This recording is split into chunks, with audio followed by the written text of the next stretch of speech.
Hello, I'm back in Reviews and React. I remember it, so you didn't have to. And today, we'll be watching the Terminator movie franchise by Nostalgia Creek. Yeah, we'll be doing Terminator. Tonight, we'll be doing Terminator 1, then tomorrow's Terminator 2, then Sunday's Terminator 3, then Monday's Terminator 4, then Tuesday's Terminator 5, and then Wednesday's Terminator 6, Dark Fate. So let's watch the original James Cameron movie, The Terminator. James Cameron's kind of a polarizing person. He made Avatar. He had a relationship with the lead star Linda Hamilton, which eventually caused in a marriage and a divorce. Which is kind of weird that he and Linda Hamilton had a relationship. I guess she stayed. I read up on what happened is that she stayed with him during the filming of Terminator 2, which eventually blossomed into a dating relationship. Actually, it was after Terminator 2, which they got dating after the events of Terminator 2, and then they just got married, and then years later in 1997 they got divorced. But that has nothing to do with the Terminator. Let's just see how this classic movie rocks. And I know the time I'm gonna say Terminator 2 is one of the best films ever, but let's see how original James Cameron movie, The Terminator, stands. The Terminator.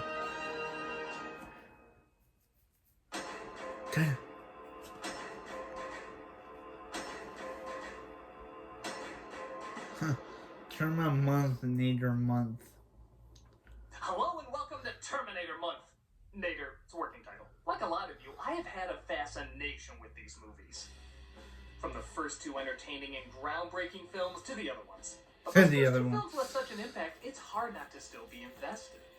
Arguably Arnold's most famous role, the story of a killer machine arriving from the future, may not be the most mind-blowing, but the characters, stunts, action, and performances make it one of the most iconic. Often quoted, satirized, and paid homage to, the Terminator movies have inspired a lot in terms of effects, style, and overall attitude. I'll be back. I'll be back. I'll be back. I'll be back. You'll be back. I'll be back. I'll be back. I'll be back. You know how after Star Wars every film was doing something similar, or after the Marvel movies everybody was copying the same thing? The early Terminator films were the same. Suddenly, a lot of sci-fi was about stopping an evil future. Everybody had black coats and shades. Killer robots were suddenly all over the place. Most of them had that metallic blue tint. And by God, liquid metal practically ruled the 90s. But all this began with a little movie that killed, with James Cameron's original, The Terminator.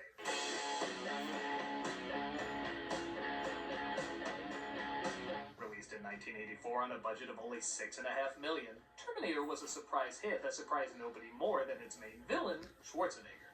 He was originally called in to play Michael Biehn's role, as others were considered for the deadly machine, including Mel Gibson, Sylvester Stallone, and even O.J. Simpson, who was turned down because Cameron didn't believe he could be a convincing killer. Yeah, you probably regret that now, Cameron.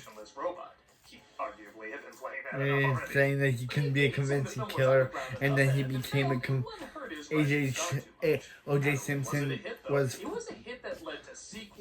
wasn't picked because Cameron didn't think he could, because didn't think he'd be a convincing killer until he eventually became a killer. Well, let's take a look and see if this is still a sci-fi classic. This is The Terminator. We open in a very modelly looking future of 2029. Man, Biden's stimulus was too much. And if you think that joke is instantly dated, take a listen to the opening music.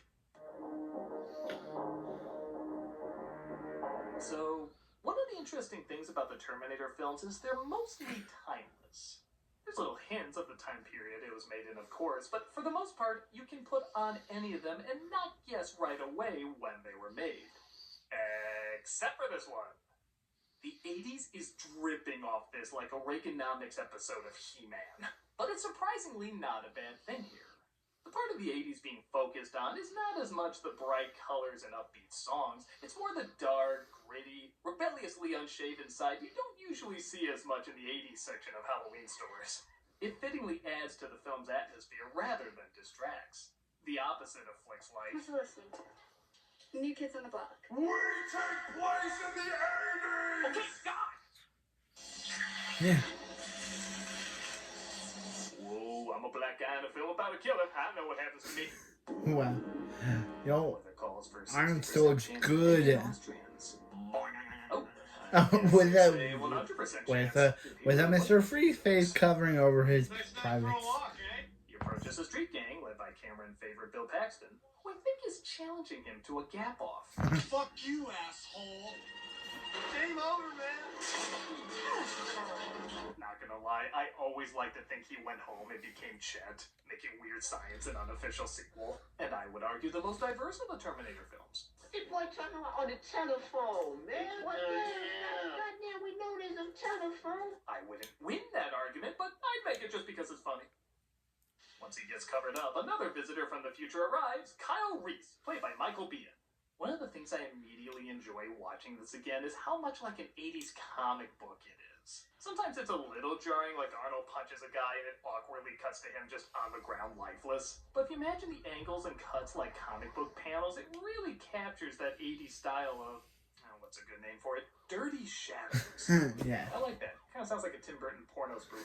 Hey, buddy, did you just see a real bright light? I smell someone stealing Yeah. plants down here. No, seriously, how did this chase start? Yeah.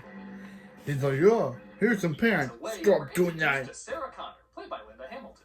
She's a waitress who talks to restaurant statues. Started for me, big bands. So there's that. And she's being hunted by the Terminator, who, what is up with that jacket? I mean, I know it's the 80s, but that looks like a janitor uniform got surprise ironed by the Disco Stew coat. How some people mock the glasses in 3, but this gets a free pass?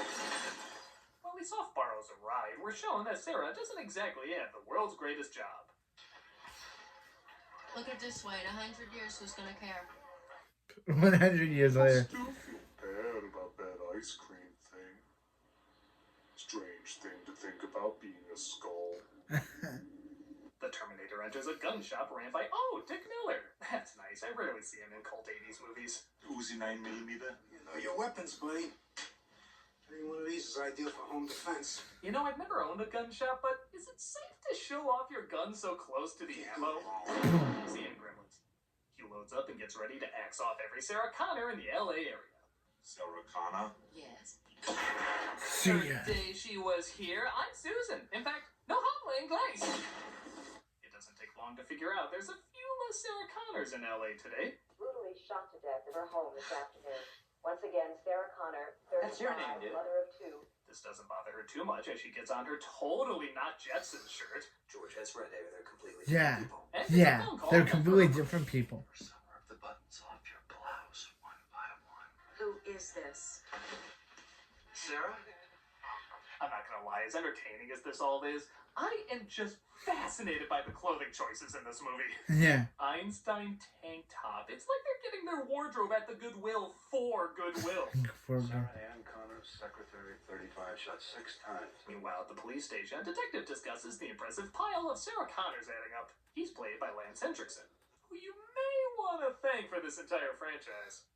You see, one of the possible financiers didn't think the idea of the Terminator was very scary, so Cameron had Henriksen dress up like the character, kick open his door, and sit down at the guy's desk. When he asked if that scared him, he replied, "Hell yes," and agreed to the movie. Henriksen, of course, didn't play the part, but Cameron made it up to him by casting him as an android in Aliens. I'm sure he loved it. So. Better than mortal man deserves. It's a look that says I should be helping a starship find whales. Gotta give credit, this is one of the few good fake-outs I've actually seen in a horror movie. It's legit creepy because the past women were killed at the door, but her roommate also has a date, so it works as a jump and totally legitimate reason for the scene to exist. Also, this is a little creepy. Dude, this isn't Baskin Robbins. You don't sample a woman and then pick another one. As much as I love that first fake-out, though, this one seems a little silly. Oh, are we supposed to assume Arnold was dropping snacks for a minute? I thought he'd be on top of the fridge. He does end up taking her and the boyfriend out, only to discover neither of them were Sarah Connor. Hi there. I fooled you. You're talking to a machine. machines need love too. I had no idea you are romantic. If you're still alive, we could do it. Wait. Oh, you but think it that is dude's... I'm John's father. Oh, I guess that makes more sense. Sarah calls the police at a local club and finally gets through. I don't want to leave. I think there's a guy following me. Don't go outside or even to the restroom. I'll have a car there in a hot minute. Okay. Sadly, a hot minute in California Yeah. is 3 hours. Yep. Naturally, the Terminator finds her first and invites himself in. Don't worry, Lou. I'll get him by climbing up his ass. Seriously, where does she go? He spots her not exactly having the fastest reflexes, but Reese stops and tries to get her to safety. Come with me if you want to live. Yep. Stealing from Casper. Whoa. Stealing from Casper. What's that? Reese gets Sarah out, but the Terminator steals a cop car to chase them. This is 1L19, westbound and Olympic approaching Overland. I did that well. What's that, Rick? Oh, you weren't supposed to hear that. Shoot yourself. Well, okay, Rick, if you say so. They hide out in a parking garage as Reese explains he's there to protect her from the killer cyborg. The Terminator's an infiltration unit. Microprocessor control. We think he has Intel Pentium insides. Flesh, skin, hair. Austrian accent is designed to blend in. After several times trying to escape, Sarah finally goes along with what he's saying. Can you stop it? I don't know. I mean, I'm from the future, and like 10 of these have been sent back, so I'm assuming it's possible. He lets her know that the reason she's targeted is because she'll be carrying a child who will grow up into the freedom fighter who will lead the resistance against the machines. Defense network computers. Trusted to run it all. They say it got smart. A new order of intelligence. Look, just take this pamphlet, QAnon and you. It also talks about how the What? lizard people are on the rise. They lose him, but the real police Spider-Man? show up, and Sarah says Spider-Man? they're out. Amazing Spider-Man I'm reference? sorry, why are people from the future always dumbasses? Yeah. Skynet had to wipe out his entire existence. Connor sent me to intercept, and they blew the whole place. At least in something like 12 Monkeys, they clarify time travel can mess with you mentally. But in these films, there's always an idiot who thinks if they tell the truth, everyone will believe them. The only bit of fun comes from everybody's reaction to him. I could make a career out of this guy. This is fucking great. So Reese is crazy? In technical terminology, he's a loon. I believe the official term is cuckoo for Cocoa Puffs. Sarah, this is what they call body armor. Attack guys wear these. It stops bullets. Do you know what bullets are, Sarah? While the definition of mansplaining is explored, the Terminator fixes his eye at a nearby hotel. Okay, that is still cool. These effects are a little dated now, but given the time and budget they had, they're pretty mind-blowing.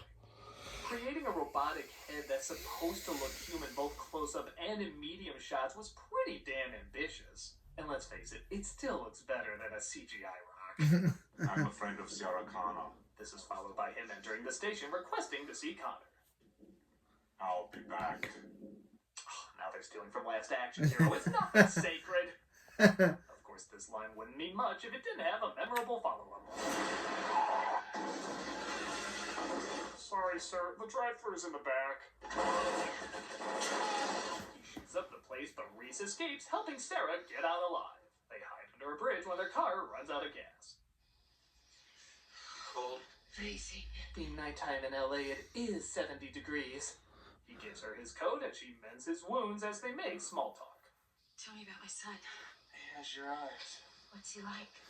Grumpy. He likes to yell at DPs a lot. Fuck are you doing? This triggers a kind Christian of Bale. flashback. I mean, this does technically happen in the future, where he remembers surviving with one of the last armies of humans. They were very strict. This cracked me up the first time I saw it. So what's on the TV tonight? It's always fire! Ooh, a Demolition Man dinner. He looks over a picture of Connor just before a Terminator breaks in and shoots up the place, causing the picture to burn. So, I'm kinda torn on this because these scenes are almost pointless.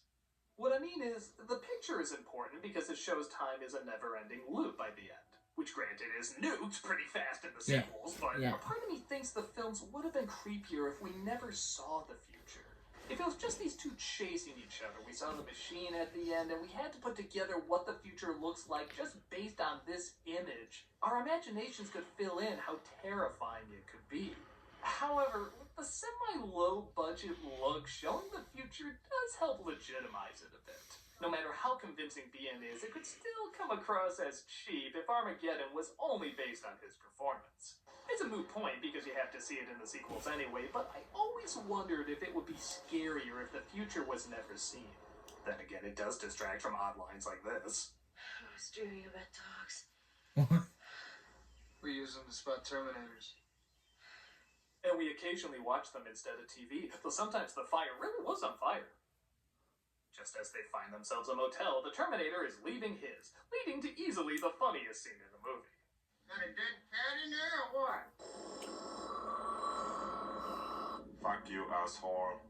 It's a special moment when you find someone else who also uses that as their ringtone. Fuck you, asshole. Fuck you, asshole. Fuck. Hello? You were calling just to make that joke work? Thank you. Can't help but wonder, though, is there a Mrs. Come With Me If You Want to Live? Is there someone special? Someone. Ooh, someone. Girl, you know. No. They could never get over my fake scar falling off. Good luck not noticing that every time you watch this scene. John Connor gave me a picture of you once. I came across time for you, Sarah. I love you. I always have. So their romance is a bit sporadic. They've only known each other for a day and he's already confessing his love. I love you. I always have. We shall be married in the morning.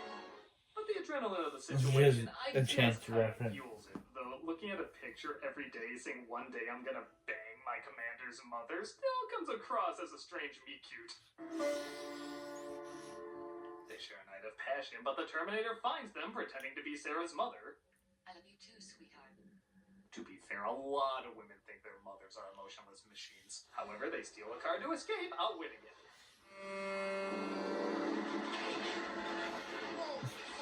The Terminator steals the truck to try and run him over, but they throw a bomb into the tailpipe, blowing up their rear projection.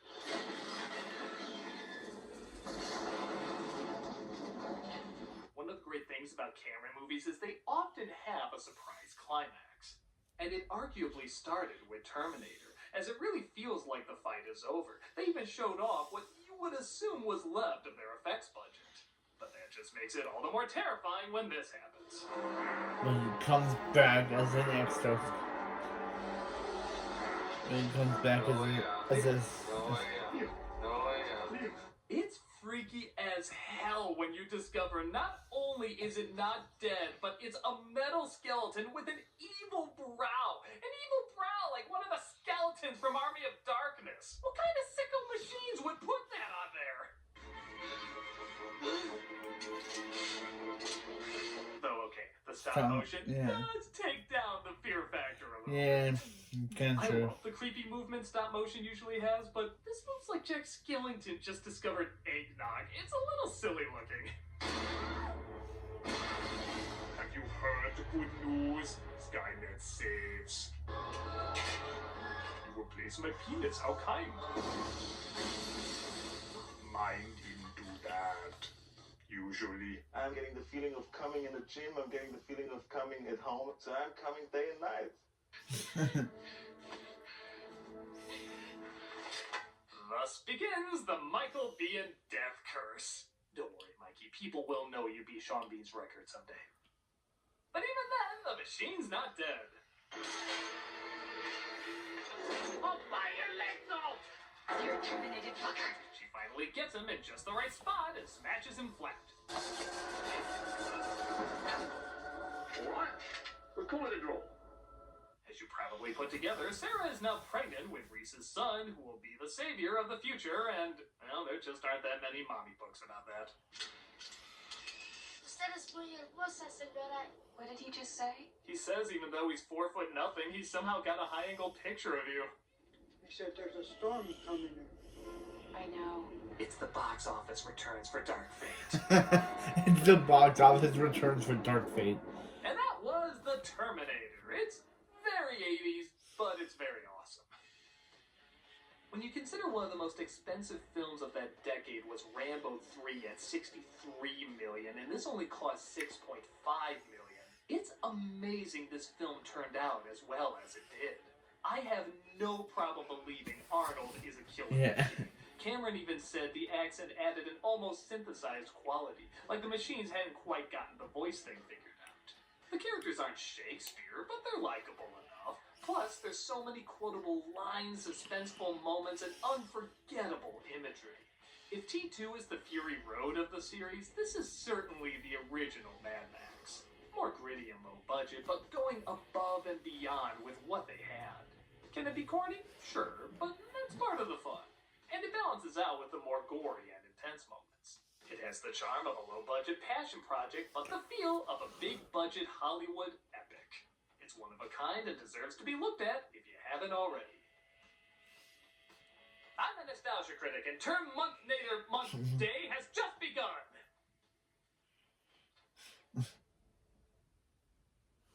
I was dreaming about dogs. I was dreaming about that. Hey, Okay, so that was the Terminator, and it's still very good. Like,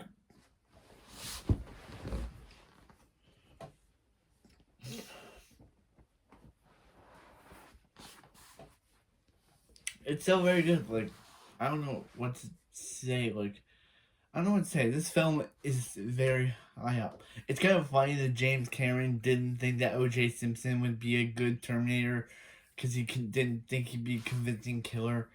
And then years later, he'd end up killing people. And yeah, his whole thing, the people versus O.J. Simpson. It's kind of sad, ironic that he didn't think he'd become a killer, and then until he was proven wrong years later when O.J. Simpson actually became a killer. But yeah.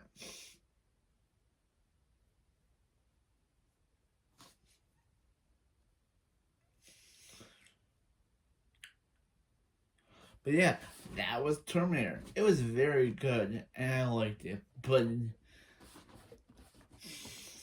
next time we'll be checking out one of everyone's favorite Terminator film, Terminator 2 Judgment Day.